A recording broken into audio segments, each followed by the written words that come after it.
കൊണ്ട് തന്നെ പറയട്ടെ, സാധനം കറി ഒരു ഗുണമില്ല, ബ്ലാങ്ക് ആണ്. സത്യം പറഞ്ഞാൽ കറിക്ക് ടേസ്റ്റ് എന്ന് പറയുന്ന സാധനം ബ്ലാങ്ക് ആണ്.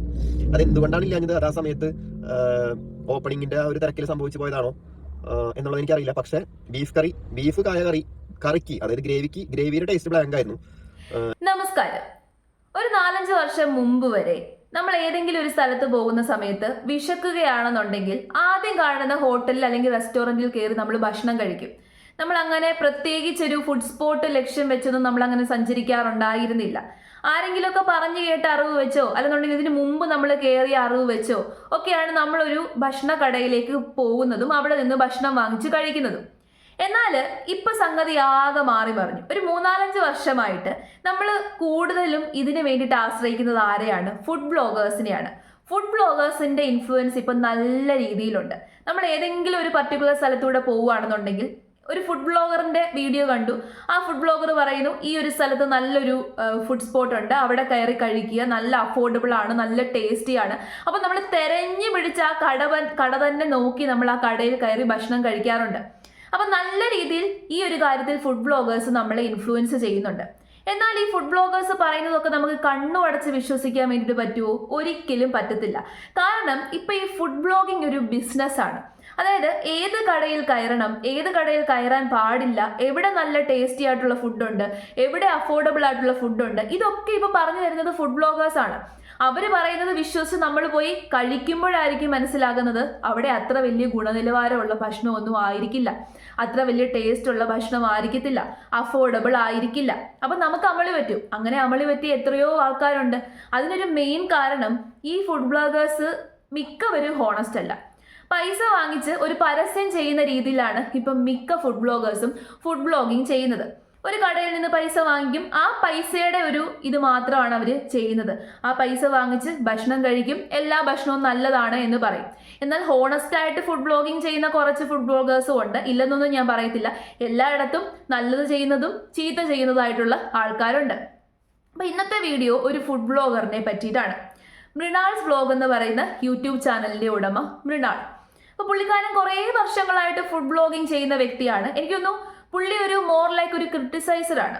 ഫുഡ് ബ്ലോഗിങ് മാത്രമല്ല, ഒരു കടയിൽ ചെന്നിരുന്ന് ആ കടയെ ക്രിട്ടിസൈസ് ചെയ്യാൻ പറ്റുന്ന എല്ലാ കാര്യങ്ങളെ പറ്റിയിട്ടും എല്ലാ കുറ്റവും കണ്ടുപിടിച്ചിട്ട് പ്രേക്ഷകരുടെ മുമ്പിലേക്ക് നിരത്താറുണ്ട്. എന്നാൽ ചില കടകളിൽ പോകുമ്പോൾ പുള്ളിക്ക് ഒരു കുറ്റവും ഇല്ല. അതാണ് സത്യം. ഇനിയിപ്പം വളരെ സാധാരണക്കാരന്റെ കടയാണെന്നുണ്ടെങ്കിൽ, അതായത് ഈ ഒരു കടയിലെ വരുമാനം കൊണ്ട് ജീവിക്കുന്ന, കഷ്ടപ്പെട്ട് ജീവിക്കുന്ന ഒരു പാവപ്പെട്ടവന്റെ കടയിൽ പോയിരുന്നു പോസ്റ്റ്മോർട്ടം ചെയ്ത് എന്തൊക്കെ കുറ്റം കണ്ടുപിടിക്കാമോ ആ കുറ്റങ്ങളൊക്കെ തന്നെ വന്ന് പ്രേക്ഷകരുടെ മുമ്പിൽ വന്ന് നിരത്തുന്ന ഒരു കുറ്റം കണ്ടുപിടിക്കുന്ന ഒരു ഫുഡ് ബ്ലോഗർ എന്ന് വേണമെങ്കിൽ പുള്ളിക്കാരനെ നമുക്ക് വിശേഷിപ്പിക്കാം. അതൊക്കെ നല്ല കാര്യം, പുള്ളിക്കാരന്റെ ഇഷ്ടമാണ്. പുള്ളിക്കാരന് കുറ്റം തോന്നി, പുള്ളിക്കാരൻ തുറന്നു പറയുന്നു. അപ്പൊ ഈ പറയുന്ന വ്യക്തി ഒരു റെസ്റ്റോറൻറ്റ് ഇട്ടിട്ടുണ്ട്. ഹംഗ്രി മൃണാൾസ് എന്നാണ് ആ ഒരു റെസ്റ്റോറൻറ്റിന്റെ പേര്. അപ്പൊ പുള്ളി ഈ ഒരു കട ഇൻട്രൊഡ്യൂസ് ചെയ്യുന്നത് എങ്ങനെയാണെന്ന് ചോദിച്ചു കഴിഞ്ഞാൽ, പുള്ളിയുടെ ഒരു പരസ്യവാചകം തന്നെ സാധാരണക്കാരന് വേണ്ടിയിട്ടുള്ളൊരു കട, അതായത് സാധാരണക്കാർക്ക് കഴിക്കാൻ പറ്റുന്ന രീതിയിലുള്ള, അത് ഹാഫ് പോർഷനാണ്. നമുക്കിപ്പോൾ ഏതെങ്കിലും ഒരു റെസ്റ്റോറൻറ്റിൽ ചെന്ന് കഴിഞ്ഞാൽ നമുക്ക് മുഴുവൻ വേസ്റ്റ് ആയി പോകുന്ന രീതിയിൽ, ഇപ്പോൾ ഒരു ബിരിയാണി കഴിച്ചു കഴിഞ്ഞാൽ 2 പേർക്ക് കഴിക്കാൻ പറ്റുന്ന ബിരിയാണി ആയിരിക്കും ഒരു ബിരിയാണി എന്ന് പറഞ്ഞ് തരുന്നത്. അതെന്നുണ്ടെങ്കിൽ ഫ്രൈഡ് റൈസ് ആയിരിക്കും അങ്ങനെ തരുന്നത്. ഞാനൊക്കെ ഒരു ബിരിയാണി കഴിക്കും, പക്ഷെ വേറെ ആൾക്കാരുടെ കാര്യമാണ് ഞാൻ പറഞ്ഞത്.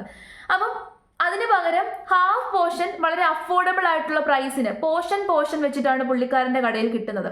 അതും അഫോർഡബിൾ ആയിട്ടുള്ള പ്രൈസാണ്, സാധാരണക്കാർക്ക് കഴിക്കാൻ പറ്റുന്ന രീതിയിലാണെന്നാണ് പുള്ളിക്കാരൻ ഇൻട്രൊഡ്യൂസ് ചെയ്തത്. റിച്ച് കിഡ്സിന് പറ്റുന്ന കടയല്ല, സാധാരണക്കാർക്ക് പറ്റുന്ന കട, അങ്ങനെയാണ് പുള്ളി ഇൻട്രൊഡ്യൂസ് ചെയ്യുന്നത്. എന്നാൽ ഈ കടകളിൽ പോയി കഴിച്ചിട്ട് മോശപ്പെട്ട റിവ്യൂ പറയുന്ന ആൾക്കാരുണ്ട്. മോശപ്പെട്ടല്ല, അവർക്ക് തോന്നിയ ജെന്യുവിൻ ആയിട്ടുള്ള റിവ്യൂ. അപ്പൊ ആദ്യം ഞാൻ കാണിച്ച വീഡിയോ അത്തരമൊരു റിവ്യൂ ആണ്. ഒരു വ്യക്തി അവിടെ പോയി കഴിച്ച് പുള്ളിക്കാരന് തോന്നിയ കാര്യം വീഡിയോയിൽ വന്ന് പറയുന്നു. അപ്പൊ ഇങ്ങനെ റിവ്യൂ പറയുമ്പോൾ ഈ മൃണാളിന് അങ്ങോട്ട് ഇഷ്ടപ്പെടുന്നില്ല. ഈ ഒരു റിവ്യൂ മാത്രമല്ല, വേറൊരു റിവ്യൂയും കൂടി ഞാൻ കാണാനിടയായി. ആ റിവ്യൂയും കൂടി നമുക്ക് കണ്ടിട്ട് ബാക്കി കാര്യങ്ങൾ പറയാം. പുള്ളിയുടെ വീഡിയോസൊക്കെ കണ്ടു കഴിഞ്ഞിട്ടുണ്ടെങ്കിൽ നമുക്ക് തോന്നും, അയ്യോ ഈ റെസ്റ്റോറൻറ്റിലേക്ക് കാല് കുത്താൻ സ്ഥലമില്ലാത്ത അത്രയും തിരക്കാണെന്ന്. ഒന്നുമില്ല, നമ്മൾ ചെന്നത് സാറ്റർഡേ ആണ്. സാറ്റർഡേ ഉച്ചയ്ക്ക് 1 മണിക്ക് 16 പേരെ ഉണ്ടായിരുന്നുള്ളൂ എങ്കിൽ ഇവിടെ വലിയ തിരക്കുള്ള സ്ഥലമൊന്നും അല്ല. പുള്ളി ആവശ്യമില്ലാതെ ഒരു ഹൈപ്പ് ക്രിയേറ്റ് ചെയ്യാണ്, ഇവിടെ എന്തോ ഉണ്ട് എന്ന് പുള്ളി കാണിക്കുന്നതായിട്ടാണ് എനിക്ക് തോന്നിയത്. പിന്നെ ഇവിടുത്തെ പാർക്കിംഗ് സ്പേസ്, വിവാദമായിട്ടുള്ള പാർക്കിംഗ് സ്പേസ്, ഇവിടുത്തെ പാർക്കിംഗ് സ്പേസ്. അതിന് മുമ്പ് ഞാൻ ഈ പായസത്തിൻ്റെ കാര്യം ഒന്ന് പറഞ്ഞോട്ടെ. ഇതാണ് നമ്മൾ കാശ് കൊടുത്ത് 20 രൂപ കൊടുത്ത് മേടിച്ച സേമിയ പായസം. ഈ സേമിയ പായസം എൻ്റെ അമ്മോ മിൽക്ക് മെയ്ഡ് പോലത്തെ എന്തോ ഒരു സാധനം കലക്കിയാണ് തന്നിരിക്കുന്നത്. മിൽക്ക് മെയ്ഡ് അല്ല, കാരണം 20 രൂപയ്ക്ക് മിൽക്ക് മെയ്ഡ് വെച്ച് പായസം ഉണ്ടാക്കാൻ മുതലാവുന്ന എനിക്ക് തോന്നുന്നില്ല. ഇത് കഴിച്ചിട്ട് എൻ്റെ തലയടിച്ചു പോയെന്ന് വേണമെങ്കിൽ പറയാം. എനിക്കൊന്നേ ഈ പായസത്തിനെ പറ്റി പറയാനുള്ളൂ. മൃണാളിന് ആരെങ്കിലും ഇതുപോലത്തെ ഒരു പായസം കൊടുത്താൽ അങ്ങേര് എന്തൊക്കെ കുറ്റം പറയും എന്ന് എനിക്ക് ചിന്തിക്കാൻ കൂടെ പറ്റണില്ല. അത്രയും ഫ്ലോപ്പായിരുന്നു ഈ പായസം പ്ലീസ് മൃണാൾ മാറ്റിയിരിക്കണം. നിങ്ങൾ മാറ്റണം. നിങ്ങൾക്ക് ഈ പായസം ചേരില്ല. നിങ്ങൾ മറ്റുള്ളവരെ പോയി കുറ്റം പറയുന്നത് വെച്ചിട്ട് നിങ്ങൾക്ക് ഈ പായസം ഒരിക്കലും ചേരില്ല. അപ്പോൾ പായസം മാറ്റാം. പിന്നെ അതിൻ്റെ പുറത്തുള്ള കാഴ്ചയാണ് ഞാൻ കാണിച്ചു തരുന്നത്. ഇവിടെ കണ്ടു, ഇതാണ് ഇവരുടെ വിവാദമായിട്ടുള്ള പാർക്കിംഗ് സ്പേസ്. ഇവിടെ ആകെ ഇത്രയും സ്ഥലത്ത് 5-6 ബൈക്ക് മാത്രമേ വെച്ചിട്ടുള്ളൂ. നമ്മുടെ എറണാകുളത്തുള്ള വേറെ റെസ്റ്റോറൻറ്റ്, ഇപ്പം സാത്തറിൻ്റെ ഫ്രണ്ടിലായിക്കോട്ടെ, കാക്കനാടുള്ള ഉരുളയുടെ ഫ്രണ്ടിലായിക്കോട്ടെ, ഇത്രയും കൂടെ പാർക്കിംഗ് സ്പേസ് ഇല്ല. ഇവരൊക്കെ കാറ് പാർക്ക് ചെയ്യാനായിട്ട് സ്ഥലം കൊടുക്കുന്നുണ്ടല്ലോ. അപ്പം ഇങ്ങനെ സുഖമായിട്ട് കാർ പാർക്ക് ചെയ്യാനായിട്ട് സ്ഥലം കൊടുക്കാവുന്നതേ ഉള്ളൂ. അവിടെ കാർ കൊണ്ട് ആരും വരണ്ടാന്ന്, കാർ പാർക്ക് ചെയ്യാൻ പറ്റില്ല എന്നൊക്കെ എഴുതി വെച്ചിട്ടുണ്ട്. അതൊക്കെ ആവശ്യമില്ലാത്ത ഹൈപ്പല്ലേ. നമ്മൾ ഇപ്പം ഒരു പടത്തിന് നമുക്ക് ആ പടത്തിന് ടിക്കറ്റ് കിട്ടാൻ ഭയങ്കര പാടാട്ടോ എന്ന് പറഞ്ഞാൽ ആ പടത്തിൽ എന്തോ ഉണ്ടെന്ന് വിചാരിച്ച് നമ്മൾ പോയി കയറുന്ന അതേ സംഭവം. ഓക്കെ, ഇതാ മൃണാളിന്റെ കടയിൽ പോയി ഇരുന്ന് കഴിച്ച് അവർക്ക് തോന്നിയ ജെന്യുവിൻ ആയിട്ടുള്ള എക്സ്പീരിയൻസ് അവരങ്ങ് തുറന്നു പറയുവാണ്.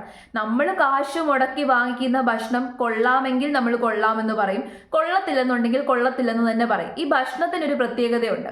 നമ്മൾ കഴിച്ച് നമ്മൾ സാറ്റിസ്ഫൈഡ് ആണെന്നുണ്ടെങ്കിൽ നമ്മൾ സാറ്റിസ്ഫൈഡ് ആണെന്ന് തന്നെ പറയും. അതൊരു ഭക്ഷണത്തിന്റെ മാത്രമുള്ളൊരു പ്രത്യേകതയാണ്. എന്നാൽ കൊള്ളത്തില്ലെന്നുണ്ടെങ്കിൽ വായി വെക്കാൻ കൊള്ളത്തില്ലെങ്കിൽ വായി വെക്കാൻ കൊള്ളത്തില്ലെന്ന് തന്നെയായിരിക്കും നമ്മൾ പറയുന്നത്. പക്ഷേ പുള്ളിക്കാരന്റെ കടയെ പറ്റി ഇങ്ങനെ ആരും പറയാൻ പാടില്ല. പുള്ളിക്ക് ആരുടെ കടയിൽ വേണമെങ്കിലും പോയിരുന്ന് എന്ത് കുറ്റം വേണമെങ്കിലും കണ്ടുപിടിച്ച് പറയാം. പക്ഷെ പുള്ളിക്കാരന്റെ കടയിൽ എന്തെങ്കിലും കുറ്റമുണ്ടെന്നുണ്ടെങ്കിൽ അത് പറഞ്ഞു കഴിഞ്ഞാൽ അപ്പൊ പുള്ളിക്കാരൻ അവരെ കളിയാക്കും.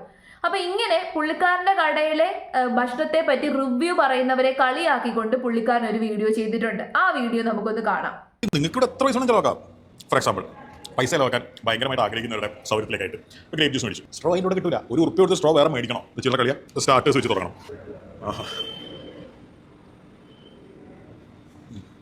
നിങ്ങൾക്ക് ഇത്രയും വലിയ കറി കിട്ടൂല കേട്ടോ. ചെറിയ പോർഷനെ കിട്ടുള്ളൂ. ഇത്രയൊക്കെ വേണമെങ്കിൽ 2 മണിക്ക് മേടിക്കണം. 2 ചെറിയ പോർഷൻ മേടിക്കണം. കായ ബീഫ് കറിയിൽ കായാണ് കൂടുതലെന്നൊരു കംപ്ലൈൻറ്റ് ഞാൻ കേട്ടു. അത് പിന്നെ അങ്ങനെ മതി. പക്ഷേ ബീഫ് ഫ്രൈയിൽ തേങ്ങ കൊത്തി ഇത്തിരിട്ട് മുതലാവില്ലല്ലോ. തേങ്ങ ഭയങ്കര വരില്ല. പൈസ ചിലവാക്കാൻ ആഗ്രഹിക്കുന്നവർക്ക് പത്തിരി വേറെ മേടിക്കാം, പശുപാൽ വേറെ മേടിക്കാം. ഞാൻ റിച്ച് ആയിട്ടുള്ള ആൾക്കാർക്കുള്ള ഫുഡ് ഉണ്ടാക്കുന്നില്ല ഒരു പരാതിയിലാണുള്ളത്. അപ്പോൾ റിച്ച് ആയിട്ടുള്ള ആൾക്കാർക്ക് വേണ്ടിയിട്ടുള്ള ഫുഡ് ഇൻട്രൊഡ്യൂസ് ചെയ്യണം. അപ്പോൾ മത്തി വെച്ച് റിച്ച് ആയിട്ടുള്ള ആൾക്കാർ കഴിക്കുമോ? ഫ്രൈഡ് റൈസോ? ഈ ഫ്രൈഡ് റൈസ് ഒക്കെ കഴിക്കുന്നത് ആ ചൈനീസ് റെസ്റ്റോറൻറ്റ്, വലിയ വലിയ ചൈനീസ് റെസ്റ്റോറൻറ്റൊക്കെ 3 ആൾ പോയിട്ട് ഒരു ഫ്രൈഡ് റൈസ് മേടിച്ച് 3 ആൾ ഷെയർ ചെയ്ത് തന്ന അത്രയും ക്വാണ്ടിറ്റിയാണ് കിട്ടുന്നത് ഫ്രൈഡ് റൈസ് ഒക്കെ. അതെ, ഞാൻ ഷൂട്ട് ചെയ്യണേ, ഭയങ്കര ബിസിയാണ്. ഞാൻ പത്തിരി പാലിൽ മുക്കി തന്നുകൊണ്ടിരിക്കുക, വെരി ബിസി. ഓക്കെ, മത്തി വെച്ചൊക്കെ ഉണ്ടാക്കാമെന്ന് ട്രോളിംഗ് നിരോധനം കഴിയട്ടെ. ഞാൻ ബിസിയാണ്, വിളിക്കാം. Chicken curry not the point. ഈ ക്വാണ്ടിറ്റിയിൽ കിട്ടൂല, ചെറിയ ക്വാണ്ടിറ്റിയെ കിട്ടുള്ളൂ. ഊരി വരണ റിച്ചായിട്ടുള്ള ആൾക്കാർക്ക് ഊരി വരുന്നത് ഭയങ്കര ഇഷ്ടം. പാലിങ്ങനെ കുതിർന്നിട്ടേ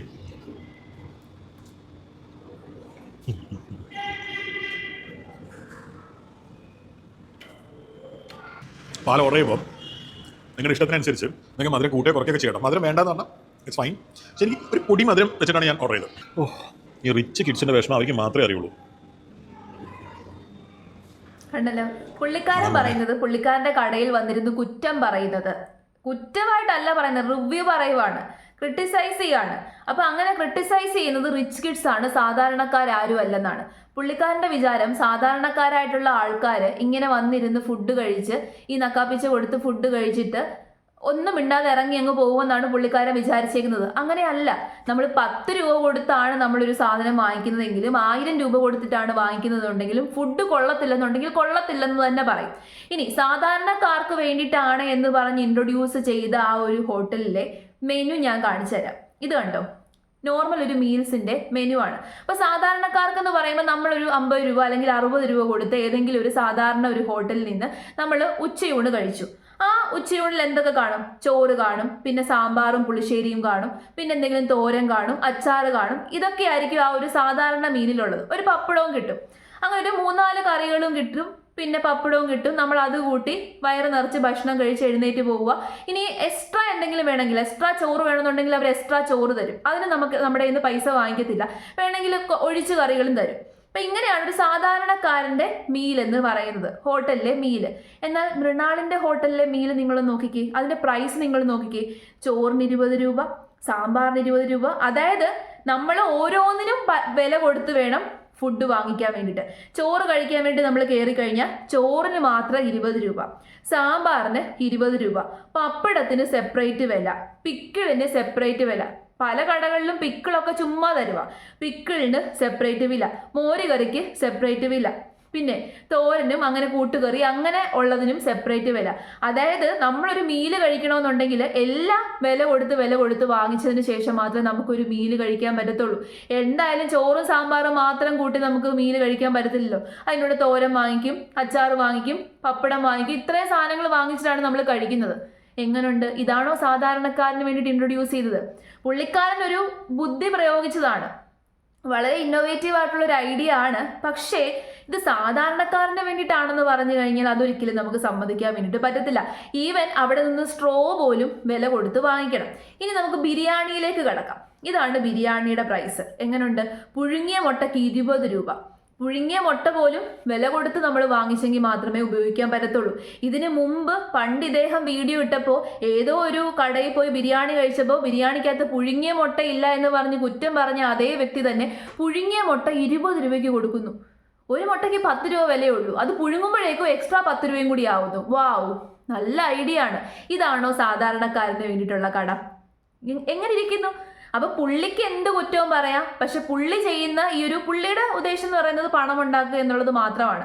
പക്ഷേ അഡ്വർടൈസ് ചെയ്തപ്പോൾ സാധാരണക്കാരന് വേണ്ടിയിട്ട് സാധാരണക്കാരന്റെ മുമ്പിൽ വളരെ കുറഞ്ഞ പോർഷനിൽ ഫുഡ് എത്തിക്കുക എന്നുള്ള ലക്ഷ്യത്തോടു കൂടിയിട്ടാണ് പുള്ളിക്കാരൻ എത്തിയത്. പക്ഷേ ചീറ്റിപ്പോയി. അപ്പോൾ നമ്മൾ എവിടെയാണെന്നുണ്ടെങ്കിലും നമ്മൾ ക്രിട്ടിസൈസ് ചെയ്യും. ഭക്ഷണം കഴിക്കുമ്പോൾ ഭക്ഷണം കൊള്ളത്തില്ലെന്നുണ്ടെങ്കിൽ ക്രിട്ടിസൈസ് ചെയ്യും. അത് മൃണാളിന്റെ കടയല്ല, ഈവൻ അമിതാഭ് ബച്ചൻ വന്ന് കടയിട്ടെന്ന് പറഞ്ഞു കഴിഞ്ഞാലും അദ്ദേഹത്തിന്റെ കടയാണെങ്കിലും നമ്മൾ കുറ്റം പറയും, നമ്മൾ ക്രിട്ടിസൈസ് ചെയ്യും. നമുക്ക് ഭക്ഷണം കഴിക്കുക എന്ന് പറയുമ്പോൾ നമ്മുടെ കയ്യിൽ നിന്ന് പൈസ കൊടുത്തിട്ടാണ് നമ്മൾ ഭക്ഷണം കഴിക്കുന്നത്. അതിനകത്ത് ക്വാളിറ്റി ഇല്ല, ക്വാണ്ടിറ്റി ഇല്ല എന്ന് തോന്നിക്കഴിഞ്ഞാൽ ആരായാലും കുറ്റം പറയും. അത് അക്സെപ്റ്റ് ചെയ്യുക.